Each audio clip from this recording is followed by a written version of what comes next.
Welcome to our channel. Kurnool జిల్లా సూర్యనందిని క్షేత్రంలో శాంభవి మళ్ళీ ప్రత్యక్షం. 13 సంవత్సరాల క్రితం తెరమరిగైనటువంటి శాంభవి మళ్ళీ సూర్యనందిని క్షేత్రంలో మళ్ళీ కనిపించి మళ్ళీ భవిష్యవాణి చెప్తుంది ఈ శాంభవి. మరి ఎవరి శాంభవి?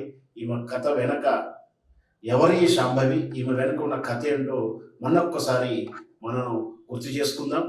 శాంభవి మనకు తెలుసు, 5 సంవత్సరాల బాలికగా 2009-10 ప్రాంతంలో టీవీలలో డిబేట్లలో చేస్తూ రకరకాలుగా వైరల్ అయిన విధానం మనకు గుర్తే ఉంది.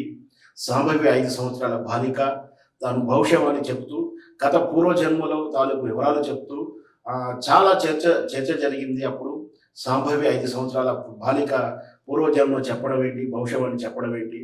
ఆమె చెప్పిన ప్రకారం భవిష్యవాణి ఏం చెప్పింది అంటే, మళ్ళీ వీరబ్రహ్మేంద్ర స్వామి మనకు తెలుసు, కాలజ్ఞాని, భవిష్యత్తు చెప్పినటువంటి పోతులూరు వీరబ్రహ్మేంద్ర స్వామి వారి గురించి మనందరికీ తెలుగు వాళ్ళకి తెలియని వాళ్ళు ఉన్నారు. మళ్ళీ అతను మళ్ళీ పుట్టబోతున్నాడు, కలియుగాంతం రాబోతుందంటూ కూడా చెప్పింది. మనకు తెలుసు, మన కాలజ్ఞాని వీరబ్రహ్మేశ్వర స్వామి గారు చెప్పేది ఏంటంటే, కలియుగాంతంలో మళ్ళీ వీరబాబు వసంతరాయుడు పుడతాడని రకరకాల ఫ్యాక్టర్ చెప్పుకుంటూ తన భవిష్యవాణి చెప్పిన విధానం మనకు తెలుసు. అయితే మళ్ళీ అతను పుట్టున్నాడు అంటే కలియుగాంతము ప్రారంభం అవుతుంది, కలియుగాంతము అవుతుందా అని ఒక ఆందోళన కూడా మనకు ఉంటుంది. దాంతోపాటు ఆమె చెప్పినటువంటి ఇంకొక వాక్యం ఏంటంటే, పూర్వజన్మలో నన్ను దళైలమ్మతో ఇద్దరు స్నేహితులము, నాకు అతనికి మంచి స్నేహబంధం ఉంది, నన్ను అతనే మళ్ళీ ఈ జన్మ మళ్ళీ ఇక్కడికి పంపించాడు, నేను అతనికి వెళ్ళాల్సింది ఉంది అనుకుంటే రకరకాల వ్యాఖ్యలు చేసింది. దీంతో వైరల్ అవ్వడం, ఆమె భవిష్యవాణి చెప్పడం. ఆ రోజు కూడా అదే కర్నూలు జిల్లా సూర్యనందిని క్షేత్రంలో వేదికగా ఆమె ఆశ్రమం ఏర్పాటు చేసుకోవడం, తరచూ టీవీలోనూ అక్కడ ఇక్కడ కనిపించడంతో కాస్త వైరల్ అయ్యి హేతువాదులు, మానవతావాదులు, రకరకాల వ్యక్తులు ఆమెను ప్రశ్నించడం, వివాదాస్పదం అవడం మనకు తెలిసింది ఉంది. 5 సంవత్సరాల బాలిక వ్యక్తిగత స్వేచ్ఛను భంగం కలిగిస్తూ ఆ తల్లిదండ్రులు ఈమెను దేవతను ఆరాధించడం తప్పు, ఆమెకు వ్యక్తిగత హక్కులు ఉన్నాయి, చదువుకోవాలి.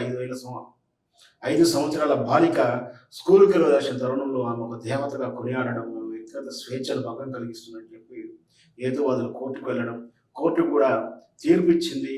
అదేమిటంటే, ఏమైనా చదువు విద్యను నేర్పించండి, దేవత మహిమలు అనేది మీ వ్యక్తిగత విషయాలు, అది అవసరం లేదు, ఈమెకు విద్యను అందించాల్సిన బాధ్యత తల్లిదండ్రులది, మీరు తీసుకోండి అని చెప్తూ ఆ రోజు తీర్పు ఇవ్వడం. దాంతో అదే తీర్పును శిరసా వహిస్తూ తల్లిదండ్రులు తల్లి అయినట్టు హుషారాని కూడా ఆమెను ఉన్నత విద్యలు చదివిస్తానికి ఆ కోర్టును ఆర్డర్ శిరసా వహిస్తూ ఆమెకు ఉన్నత చదువుతా దళాలయం అన్నటువంటి డిబేట్కి వెళ్ళడం. అక్కడ క్షేత్రంలోని ఈమె ఇప్పుడు వేద పఠనం చేసిందని, రకరకాల వేదాలు చదివి సంస్కృత పండితురాలైందని, 13 సంవత్సరాల తర్వాత ఈరోజు బాలికగా వచ్చి మళ్ళీ ఆ సూర్యనందిని క్షేత్రానికి వచ్చింది.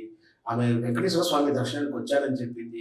ఆ దర్శనంలో భాగంగా వస్తూనే మళ్ళీ తమ పూర్వాశ్రమైనటువంటి సూర్యనందిని క్షేత్రానికి రావడం, అక్కడ గతంలో ఆమె తలవించినటువంటి వీరబ్రహ్మేంద్ర స్వామి గారి దేవాలయం కొంచెం శిథిలావస్థకు చేరుకోవడం, దాన్ని పునరుద్ధరించే ప్రయత్నం చేయడం. దాంతోపాటు మళ్ళీ ఆనాడైతే 5 సంవత్సరాల పాపగా చెప్పినటువంటి వాక్కులు ఏమున్నాయో ఈరోజు కూడా మళ్ళీ అదే చెప్తుంది, వీరభోగ వసంతరాయుడు పుడుతున్నాడు, దాంతోపాటు ధలేలమ్మ నాకు మంచి ఆత్మీయుడు అని చెప్పి మళ్ళీ అదే చెప్తుంది, మళ్ళీ అదే భవిష్యవాణి చెప్తుంది. అయితే ఇప్పుడు ఆ రోజు ఆమె మైనర్గా ఉండడం వల్ల ఆమెను ప్రశ్నించి ఆమెని వ్యక్తిగతంగా ఆమె స్వేచ్ఛ భంగం కలుగుతున్నట్టు చెప్పినటువంటి విధానం ఆ రోజు. కానీ ఇప్పుడు బాలిక మైనర్ నుంచి మేజర్ అయింది కాబట్టి మనం వేచి చూద్దాం, ఆమె ఇక్కడే స్థిరపడుతుందా, భవిష్యవాణి చెప్తుందా, ఆమె ఏమిటి యాటిట్యూడ్స్కి ఆమె ఏ విధమైనటువంటి చర్యలు తీసుకుంటుంది, ఆమె ఎలా ప్రవర్తించబోతుంది, మళ్ళీ అదే స్వామీజీ ఒక మాతా అవతారంగా ఉంటుందా, లేదా తిరిగి దళాలమ్మ దగ్గరికి వెళ్తుందా అనేది వేచి చూద్దాం. మొత్తం మీద అయితే సుమారు 13 సంవత్సరాల కిందట తెరమరిగినటువంటి సంభవి బాలికగా 5 సంవత్సరాల బాలికగా తెరమరిగినటువంటి సంభవి ఈరోజు ఒక 18 సంవత్సరాల యువతిగా వచ్చి సంస్కృతం మాట్లాడుతూ మంచి వేద పాఠాలు చేస్తూ మళ్ళీ అదే భవిష్యవాణి చెప్తుంది.